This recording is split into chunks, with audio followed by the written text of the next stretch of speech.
होंगी बच्चों। हम कल क्या पढ़ रहे थे? अपना 5वां पाठ है। कौन सा पाठ है? 5वां पाठ मिठाई वाला जो है उसके प्रश्नोत्तर कर रहे थे हम। अब आज जो है वो आगे के प्रश्नोत्तर करेंगे। कल 3 प्रश्न कर लिए थे हमने और आज चौथा प्रश्न जो है वो क्या है? खिलौने वाले के आने पर बच्चों की क्या प्रतिक्रिया होती थी? कि जब खिलौने वाला खिलौने बेचने आता था तो बच्चे क्या करते थे, यानी उनकी क्या प्रतिक्रिया होती थी, उसे देखकर वो कैसा महसूस करते थे? तो इसका उत्तर देखिए कि खिलौने वाले की आवाज सुनकर बच्चों पर जादू सा हो जाता था। यानी जब वो खिलौने वाला आवाज लगाता था कि बच्चों को बहलाने वाला खिलौने वाला, तो ये जो उसका स्वर है वो सुनते ही बच्चे क्या करते थे? गलियों और बगीचों को छोड़कर उसके पास दौड़कर चले आते थे। तो वे गलियों और बगीचों में खेलना छोड़कर उस खिलौने वाले की तरफ दौड़ पड़ते थे और उसे झुंड में घेरकर खिलौने मारने लगते थे। वे क्या करते थे? उसको चारों तरफ से खिलौने वाले को घेर लेते थे एक झुंड में और अपनी तोतली बोली में खिलौनों का मोल भाव करते थे और खिलौनों को पाकर वे प्रसन्नता से उछलने कूदने लगते थे। यानी जब खिलौने वाला उन्हें खिलौने देता था तो वह खिलौने लेकर वे बच्चे जो हैं वो प्रसन्नता से उछलने कूदने लगते थे। यानी उनकी खुशी का कोई ठिकाना नहीं रहता था। तो इसका उत्तर क्या हुआ कि खिलौने वाले की आवाज सुनकर बच्चों पर जादू सा हो जाता था। वे गलियों और बगीचों को छोड़कर, बगीचों में खेलना छोड़कर उस खिलौने वाले की तरफ दौड़ पड़ते थे और उसे झुंड में घेरकर खिलौने मांगने लगते थे। अपनी तोतली बोली में खिलौनों का मोल भाव करते थे। खिलौनों को पाकर वे प्रसन्नता से उछलने कूदने लगते थे। अगला प्रश्न देखिए, 5वां प्रश्न जो है वो देखो, रोहिणी को मुरली वाले के स्वर से खिलौने वाले का स्मरण क्यों हो आया? कि खिलौने वाला जब मुरली बेचने आता है, यानी जब खिलौने वाला खिलौने बेचने आता था तो वह महीनों तक नहीं आता था, जिससे उसकी स्मृति धुंधली पड़ जाती थी।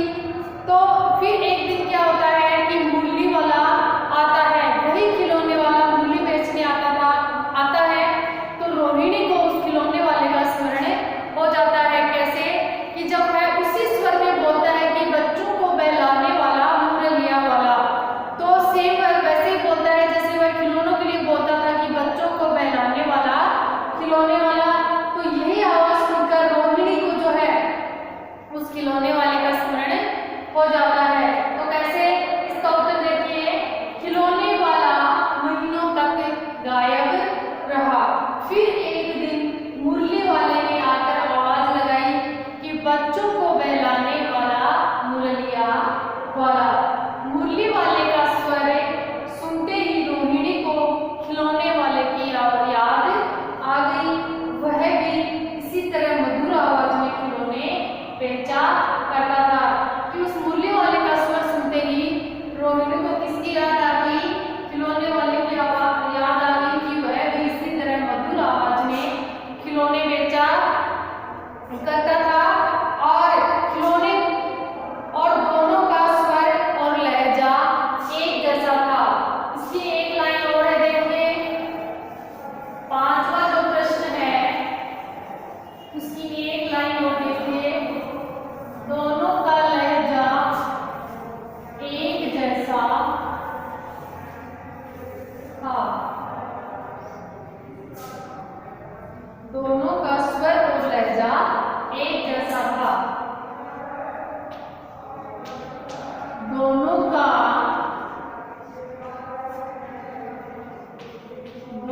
का स्वर और लहजा एक जैसा था। दोनों का स्वर और लहजा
इसकी बात सुनकर मिठाई वाला भावुक हो गया था।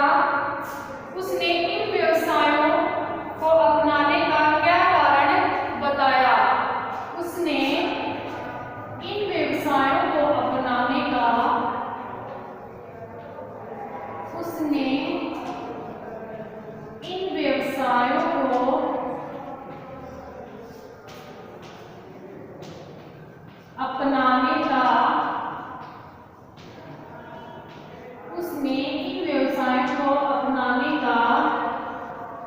क्या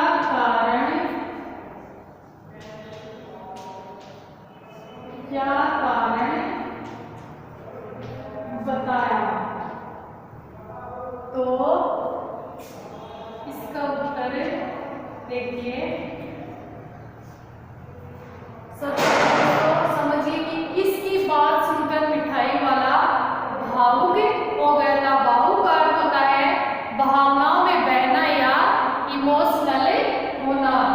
कि वह रोहिणी की बात सुनकर मिठाई वाला भावुक हो गया और उसने बताया कि उसके पास साधनों की कमी नहीं है और वह मूली बेचने आता है, खिलौने बेचने आता है।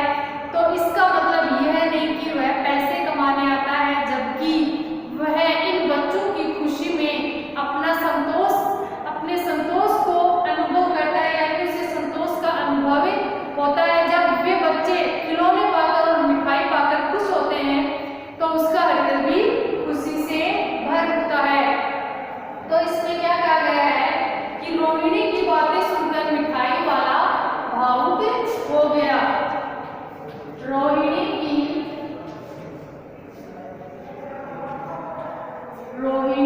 बातें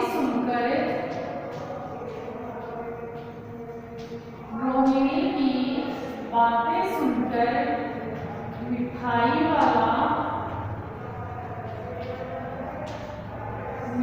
वाला भावुक हो गया था।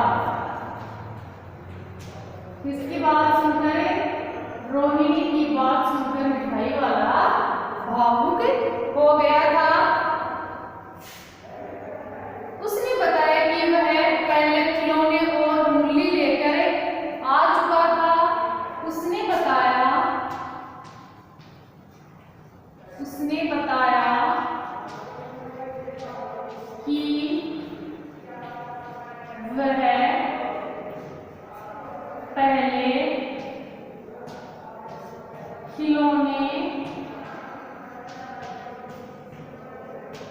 बताया कि वह पहले खिलौने व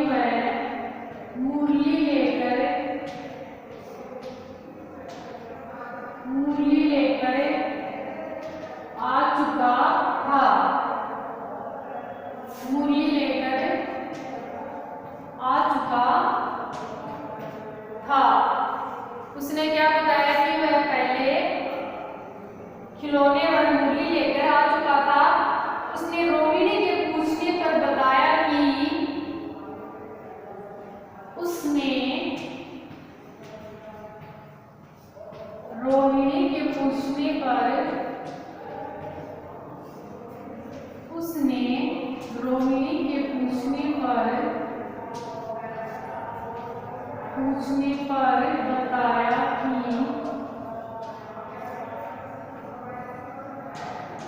बताया कि इन व्यवसायों उसने रोहिणी के पूछने पर बताया कि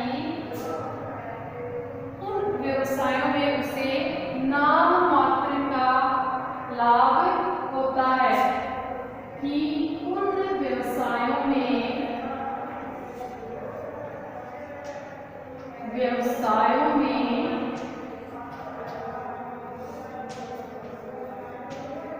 उसे नाम मात्र का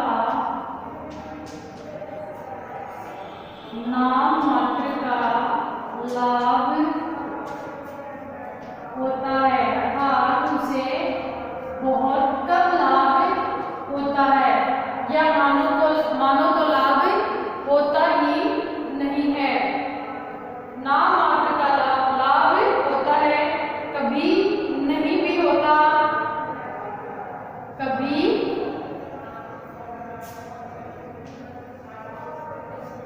लाभ नहीं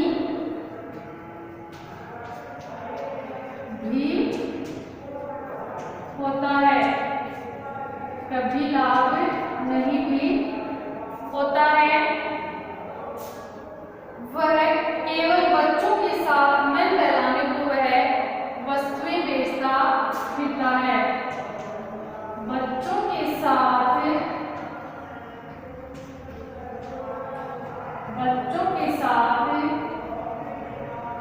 मन बहलाने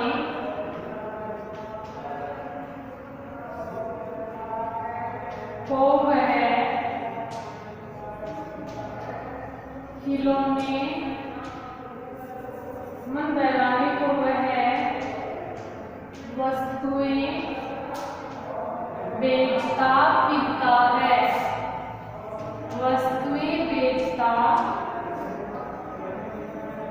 फिरता है कि बच्चों के साथ वह अपना मन बहलाता है, इसलिए वह वस्तुएं बेचता फिरता है। कौन सी वस्तुएं? मिठाई, खिलौने, मुरली आदि।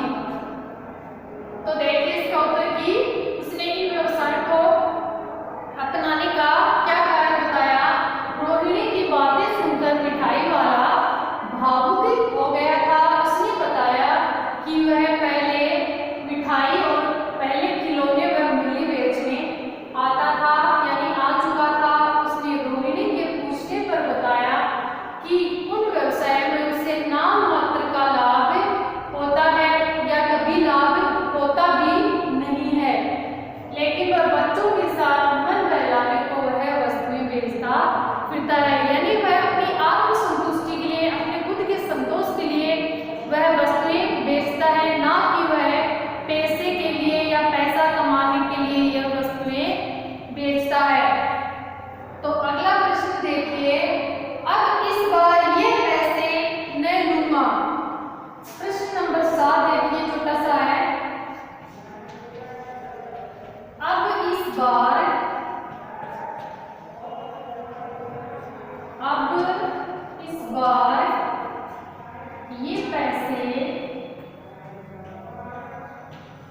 ये पैसे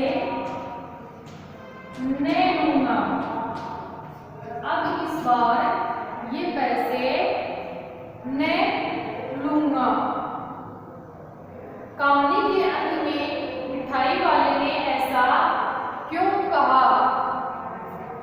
कहानी के अंत में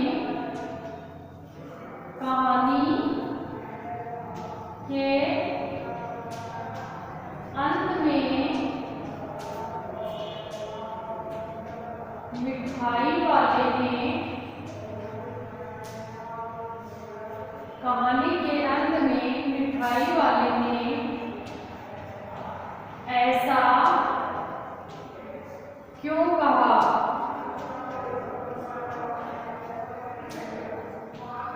क्या कहा मिठाई वाले ने कि अब इस बार ये पैसे नहीं लूंगा, कि इस बार मैं मिठाई के पैसे आपसे नहीं लूंगा। तो मिठाई वाले ने ऐसा क्यों कहा? रोहिणी ने ही पहली बार उससे सहानुभूति जताई थी। रोहिणी ने ही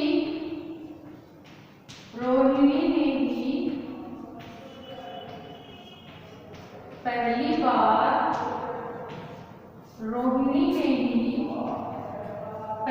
बार उससे सहानुभूति, रोहिणी ने ये पहली बार उससे सहानुभूति जताई थी। सहानुभूति जताई थी और उसकी दुखद कहानी सुनी थी, जताई थी और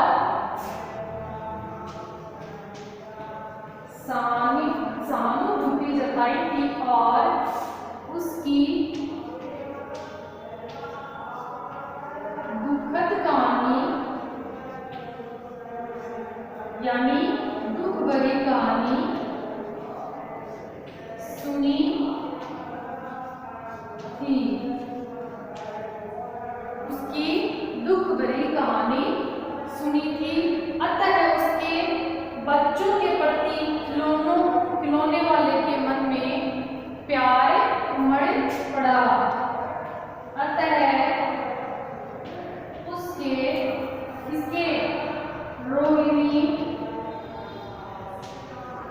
के बच्चों के प्रति, रोहिणी के बच्चों के प्रति उसके मन में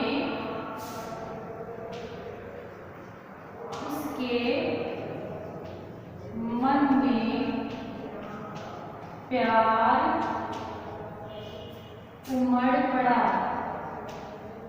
उसके मन में प्यार उमड़ पड़ा।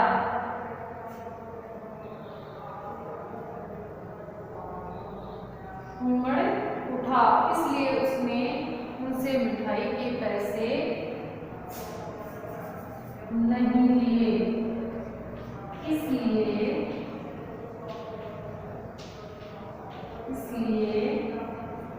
मिठाई वाले ने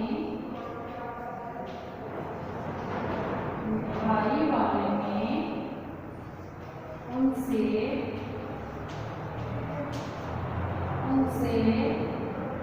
मिठाई के पैसे नहीं लिए। मिठाई के पैसे नहीं लिए। तो ये मिठाई वाले ने ऐसा कहा कि अब इस बार ये पैसे मैं लूंगा। इसका अर्थ मिठाई वाले के अनुसार उसने अंत में ऐसा क्यों कहा? तो इसका उत्तर होगा कि रोहिणी ने ही पहली बार उससे सहानुभूति जताई थी और उसकी दुखद कहानी सुनी थी। उसकी दुखद कहानी क्या थी कि उसके पास एक बड़ा बुरा परिवार था और सुखी जीवन था। सुख संपत्ति के सारे साधन थे। उसकी एक सुंदर बीवी भी थी और उसके 2 छोटे छोटे बच्चे भी थे। लेकिन भगवान की लीला के सामने किसी की नहीं चलती और उसकी जो सुखद परिवार था, सुखी परिवार था, वह खत्म हो गया और वह दुखी हो गया।